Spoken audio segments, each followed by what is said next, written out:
Assalamualaikum warahmatullahi wabarakatuh. Hai adik-adik, bagaimana kabarnya hari ini? Alhamdulillah sehat-sehat semua ya.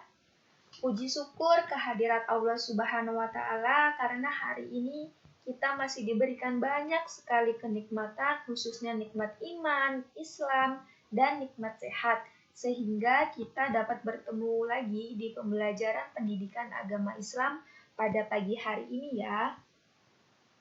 Oke, sebelum kita memulai pembelajaran, alangkah baiknya kita berdoa terlebih dahulu agar apa yang kita lakukan mendapatkan barokah. Berdoa mulai.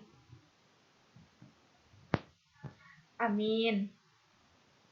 Oke, sebelum memulai pembelajaran pada pagi hari ini, silahkan adik-adik semua melakukan absensi terlebih dahulu melalui link yang sudah Ibu bagikan ya. Oke, minggu lalu kita sudah membahas mengenai Rasul-Rasul kekasih Allah Subhanahu wa Ta'ala bab 1. Yaitu kemarin kita membahas mengenai pengertian Rasul-Rasul, pengertian beriman kepada Rasul-Rasul Allah, terus sifat-sifat Rasul, sifat-sifat Rasul, dan yang terakhir tugas-tugas Rasul. Dan hari ini kita akan membahas mengenai hikmah beriman kepada Rasul Allah Subhanahu wa Ta'ala dan menerapkan perilaku mulia.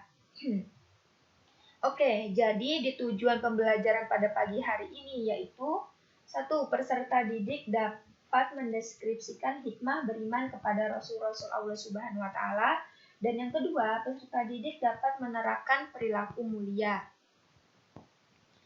Jadi yang pertama di sini hikmah beriman kepada Rasul-Rasul Allah Subhanahu wa Ta'ala. Yang pertama, semakin sempurna imannya. Karena apa? Bertambahnya iman kepada Allah Subhanahu wa Ta'ala dengan mengetahui bahwa Rasul itu benar-benar manusia pilihannya. Dan yang kedua, terdorong untuk menjadikan contoh dalam hidupnya. Dengan cara apa? Yaitu dengan cara mengamalkan apa yang telah disampaikan oleh para Rasul. Jadi, ketika kita mengaku beriman kepada Rasul, meyakini bahwa Rasul adalah manusia pilihan Allah yang diciptakan oleh Allah Subhanahu wa Ta'ala untuk menyampaikan risalahnya kepada manusia, maka di sini kita akan terdorong untuk menjadikan Rasul sebagai contoh, sebagai suri tauladan. Kalau dalam bahasa kita saat ini atau bahasa gaulnya ya, menjadikan Rasul itu sebagai idola. Idola itu kan biasanya ditiru. Kalau misalnya nih, kita mengidolakan artis. Kalau kita mengidolakan artis, contohnya saja saya mengidolakan Reza Rahardian. Nah, pasti saya mempunyai fotonya di HP, ataupun bahkan saya mempunyai fotonya itu di dinding kamar saya. Tapi beda lagi ceritanya. Kalau kita mengidolakan Rasulullah, maka yang disimpan di kamar kita adalah risalah-risalah Rasul. Kalau fotonya ya jelas tidak ada ya. Hadis-hadis Rasul yang dibaca oleh kita yaitu adalah hadis-hadis Rasul. Dan saya juga berpesan kepada adik-adik semua, awas kalian berhati-hati, jangan salah memilih idola. Jangan kalian memilih idola yang membuat adik-adik tersesat, nggak tahu arah jalan pulang. Jadikanlah Rasul sebagai idola. Insya Allah kita semua nanti dibangunkan di dalam kubur dalam bersama kekasih Allah, Rasulullah. Sebagaimana satu keterangan hadis, ketika kita nanti dibangunkan di dalam kubur dan dikumpulkan di padang mahsyar, ketika kita bangun pertama kali yang dijumpai adalah idola-idola kita, orang yang kita cintai. Maka sangat bahagialah kita saat kita bangun dari tidur lama, terus dibangunkannya dari ahli kubur, kemudian di samping kita itu adalah Nabi Muhammad SAW.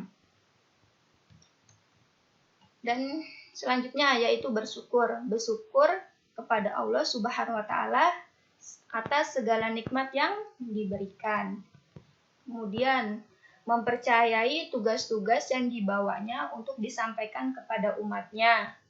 Selanjutnya lebih mencintai dan menghormati dan mengagungkan Rasul atas perjuangannya dan menyampaikan agama Allah Subhanahu wa taala kepada umatnya. Selanjutnya akan selamat di dunia dan akhirat dengan bimbingan yang diberikan oleh Rasulullah. Dan selanjutnya yaitu memperoleh teladan yang baik untuk menjalani hidup. Kemudian di antara banyaknya hikmah-hikmah yang ada di buku kalian, yang ada di buku BKS, yang paling penting di antaranya itu adalah kita benar-benar meyakini bahwa Allah Subhanahu wa taala lah satu-satunya yang layak untuk disembah, yang layak untuk dijadikan Tuhan, yang layak kita jadikan sandaran hidup dan layak kita jadikan sebagai tempat untuk meminta pertolongan. Kita amati baik-baik ya, kita analisa baik-baik. Kita bisa melihat bahwa dari seluruh para rasul yang berdakwah di jalan Allah, kita lihat para rasul itu senantiasa oleh Allah Subhanahu wa taala diberikan kemenangan dalam dakwahnya atas seluruh musuh-musuhnya yang mereka hadapi. Enggak peduli siapapun dia, enggak peduli sekuat apapun dia, ataupun sesakti apapun dia. Ketika para musuh Allah itu sudah bertempur atau berhadapan dengan utusan-utusan Allah, maka saat itu pasti dia akan tumbang di tangan para Rasulullah. Jadi ini membuktikan ya bahwa Allah itu pada dasarnya juga ingin memperkenalkan diri, yaitu melalui apa? Melalui utusan-utusan yang dikirim ke bumi untuk mengajarkan tauhid, memperkenalkan siapa Tuhan yang pantas untuk disembah. Melalui siapa? Yaitu melalui para rasul tersebut. Dan ketika kita melihat berbagai kemenangan yang diraih oleh para rasul Allah, maka secara logika sudah cukup untuk membuktikan bahwa Allah Subhanahu wa taala itu benar-benar ada. Kalau rasul-rasul Allah saja menang melawan orang-orang yang katanya hebat, yang katanya sakti itu aja bisa dikalahkan oleh para utusan-utusan Allah, apalagi kalau berhadapan dengan langsung oleh Allah itu sendiri, Allah Subhanahu wa taala itu sendiri. Jadi secara logika dari sini sudah cukup membuktikan tentang keberadaan dan eksistensi daripada Allah Subhanahu wa taala. Coba kita lihat ya, betapa kejamnya itu Fir'aun, betapa hebatnya itu Namrud, dan betapa kayanya itu Qarun, dan betapa jahatnya itu Abu Jahal, dan semua itu tumbang di tangan para rasul. Dan ini juga membuktikan bahwasannya benar-benar adanya dan benar-benar adanya apa yang dibawa berupa ajaran maupun wahyu yang dibawa oleh rasul-rasul Allah Subhanahu wa taala. Selanjutnya yaitu menerapkan perilaku mulia. Pertama, selalu menjadikan para rasul Allah Subhanahu wa taala sebagai suri tauladan yang sudah Ibu jelaskan tadi ya.